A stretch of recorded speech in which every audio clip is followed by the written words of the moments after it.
Thank you, Mr. Inspector General. There's a text exchange between FBI lawyer Lisa Page and FBI agent Peter Strzok from August the 8th of 2016. In that text exchange, Lisa Page wrote, "Trump's not ever going to become president," right with a question mark, and then right with a question mark and an exclamation point in case anybody reading it may have missed the point of her emphasis. Peter Strzok responded, no, he's not. We'll stop it. Do I have that text exchange right? You do. Now, Lisa Page was an FBI lawyer who worked on the Clinton email investigation? That's correct. Did she also work on the Russia investigation? She did. How about the Mueller special counsel team? She did for a period of time. All right, so we're 3 for 3 on her working on the two most important Bureau investigations in 2016 and beyond. Now, is this the same Lisa Page that Andy McCabe used to leak information to a news outlet? She was his special counsel, and as we indicated in our earlier report, she was the individual through whom he provided that information. Wasn't there also a text about an insurance policy in case Trump won in a meeting in Andy's office? She was part of that text string too, wasn't she? Correct. That was on August 15. All right, so this August 8 text was not the only time FBI lawyer Lisa Page was able to use the text feature on her phone. This is the same Lisa Page who admonished the agent interviewing Hillary Clinton not to go into that interview loaded for bear because Clinton might be the next president. And it's the same Lisa Page who said Trump was loathsome, awful. The man cannot become president. Clinton just has to win, and that Trump should go F himself. Now, most of those comments were before the Clinton investigation was over. And we are somehow supposed to believe that she did not prejudge the outcome of that investigation before it was over. She already had Hillary Clinton winning. I don't know how you can win if you're going to wind up getting indicted and or plead guilty or be convicted of a felony. So I think we understand the first half of that text pretty well. She didn't want Trump to win, and she wanted Clinton to win. Now for the response. Senior FBI agent Peter Strzok wrote, no, he's not. We'll stop it. Now, I think this is the same Peter Strzok who worked on the Clinton email investigation. Do I have that right? That's correct. Same Peter Strzok who not only worked on the Russia investigation when it began, but was one of the lead investigators at the inception of the Russia probe. Do I have the right Peter Strzok? That's my understanding. Now, is it the same Peter Strzok who was put on the Mueller special counsel team? Yes. All right, same Peter Strzok. And this is not the only time he managed to find the text feature on his phone either. This is the same Peter Strzok who said Trump is an idiot, Hillary should win 100 million to 0. Now, Mr. Inspector General, that one is interesting to me because he's supposed to be investigating her for violations of the Espionage Act at the time he wrote that. In March of 2016. He's supposed to be investigating her for violations of the Espionage Act, and he can't think of a single solitary American that wouldn't vote for her for president. I mean, can you see our skepticism? This senior FBI agent not only had her running, he had her winning 100 million to nothing. So what if they'd found evidence sufficient to indict her? What if they had indicted her? Is this the same Peter? He wasn't part of the interview of Secretary Clinton, was he? He was present for the interview. Huh. So 4 months before that interview where he was present, he's got her running and winning 100 million to 0. And it's the same Peter Strzok who wrote the bigoted nonsense of Trump. Trump's a disaster. I have no idea how destabilizing his presidency would be. He wrote, F Trump. Trump is an effing idiot. On the prospects of Trump winning, he wrote, this is an effing terrifying. In addition to seeming to like the F word, I think we have the same FBI agent, Lisa Page, and the same FBI agent, Peter Strzok, working on the Clinton email investigation, the Russia probe, and on Mueller's team. So we have the right text and we got the right people. I want to make sure we have the chronology right. July 5th, 2016, Comey announces no charges for Secretary Clinton, right? Correct. July 28th, 2016, the FBI initiates a counterintelligence investigation into Russia and the Trump campaign. And Strzok is not only on that Russia investigatory team, he's actually leading it. So that's 3 weeks after Clinton is exonerated by Comey. Strzok is leading an investigation into Russia and possible connections with the Trump campaign. That's on the 28th of July. Now on the 31st of July, 3 days after the Russia investigation began, Strzok wrote, "Damn, this feels momentous." The other one did too, but this was to ensure we didn't F things up. This one matters because it matters. And if you happen to not know how important it is, he went ahead and put matters in all caps in case you happen to not focus on the importance of why this matters. Now, her investigation was just to make sure they didn't F things up. This one, we're 3 days into it, Inspector General Horowitz, 3 days into an investigation, but this one really matters.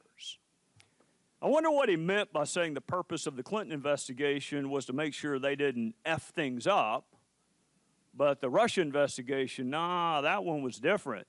That one really mattered. You know, it almost sounds, Inspector General Horowitz, like they were going through the motions with the Clinton investigation. But boy, they sure were excited about the Russia one. Then we get to August 6th. This is less than 10 days after the Russia investigation begins, and Page says, "You are meant to protect the country from that menace." And then we get to August 8th, 2016. Less than 2 weeks after the Russia investigation even began, the lead FBI agent says he will stop Trump from becoming president. This is 2 weeks into an investigation, and he's already prejudged the outcome. And we're somehow supposed to believe that that bias was not outcome determinative.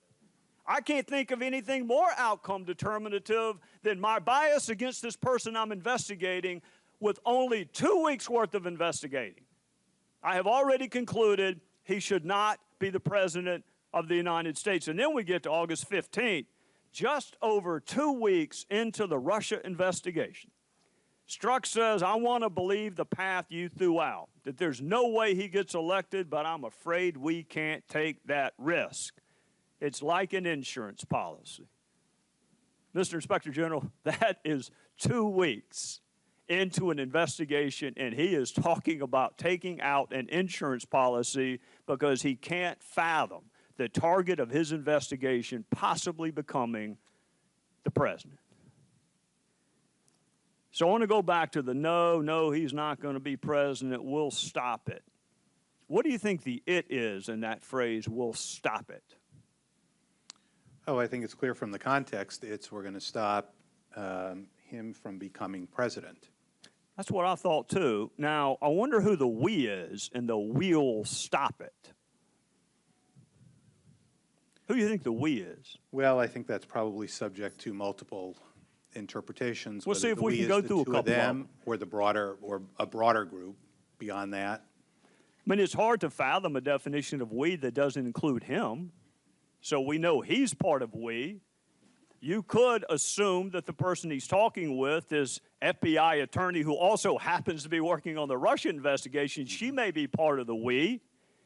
But I wonder, Inspector General, did you find any other FBI agents or FBI attorneys who manifest any animus or bias against President Trump? We did. How many? We found 3 additional FBI agents, as we detail in the report. And were any of them working on the Russia investigation? I'm sorry, let me just write 2 agents and 1 attorney. 2 other agents, 1 other attorney. Were they working on either the Russia investigation or the Mueller probe? I believe 2 of the 3 were, but I'd have to just double check on that. Okay. Now, Bob Mueller was named special counsel on May the 17th, 2017. 1 day later, Mr. Horowitz, 1 day later, Peter Strzok is back on his phone texting some more. For me, in this case, I personally have a sense of unfinished business. I unleashed it with the Clinton email investigation. Now I need to fix it and finish it. Fix what? Well, there is outlined in the report what Mr. Strzok's explanation for Oh, I know what he this said. was. I'm asking the guy who had a distinguished career in the Southern District of New York and had a distinguished career at the Department of Justice. Would you rather cross-examine Peter Strzok on that explanation, or would you rather direct the examination on that explanation? Probably cross-examine. That's what I thought. How about finish it? When he said, I unleashed it, now I need to fix it and finish it. What do you think he meant by finish it? I think in the context of the emails that occurred in August and the prior August that you outlined, I think a reasonable explanation of it or a reasonable inference of that is that he believed he would use or potentially use his official authority to take action. But this is 24 hours into him being put on the Mueller probe. There's no way he possibly could have prejudged the outcome of the investigation.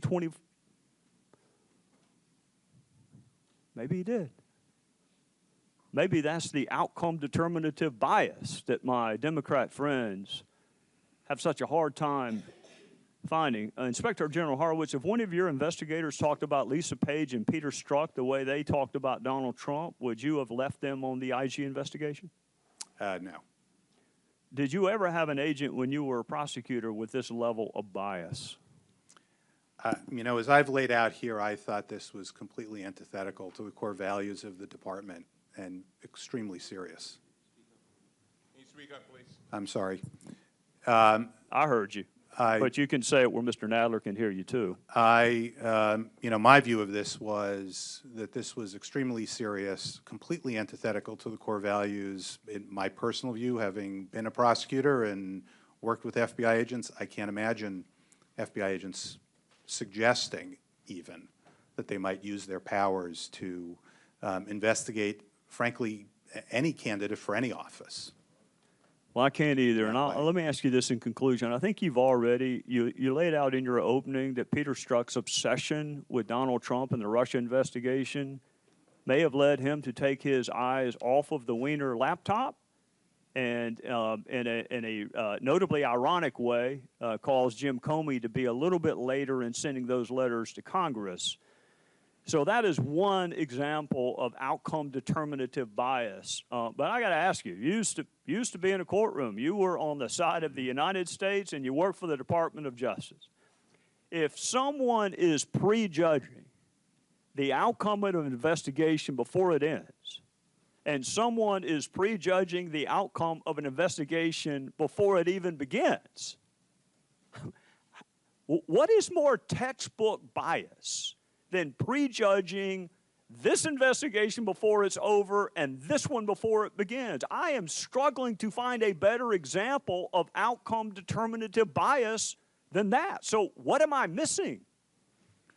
Well, I think certainly with regard to the Russia investigation you mentioned, as you know, we are looking at that in an ongoing way.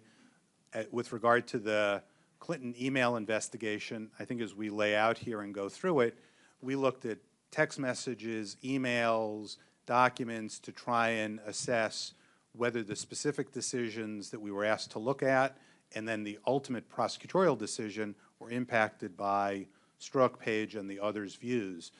And what we ended up finding, particularly as to the prosecutor's decision, was that was a decision they made exercising their discretion on their view of the policy, the law, and the facts as it was found. We've laid that out, and in our view, we didn't find or see evidence that the prosecutors were impacted by that bias. But as I mentioned in my opening statement, the idea here was to put out the facts for the public, members of Congress to see, and so that folks who want to take a look at those issues obviously can assess them themselves. Well, my time is up. I hope one of my other colleagues will explore that, because the explanation I've heard is that the failure to prosecute was predicated upon their belief that there was not sufficient evidence of intent on her behalf. And I don't know where in the hell you would go to find better evidence of intent than interviewing the person who actually was doing the intending. And when you make up your mind that you're not going to charge someone, and you make up your mind that you need to not go in loaded for bear, and then you read the 302 and there's not a single damn question on intent, it is really hard for those of us who used to do this for a living to not conclude they'd made up their mind on intent before they even bothered to talk to the single best repository of intent evidence, which would be her. With that, I would recognize Mr. Chairman, may I make an inquiry? Mr. Chairman, in order to prepare our questions, could I have your guidance on how much time each member is to be allowed? 5 minutes, and Mr. Cummings can have the amount of time he thinks is necessary. The other members will have 5 minutes. The gentleman from Maryland. Thank you.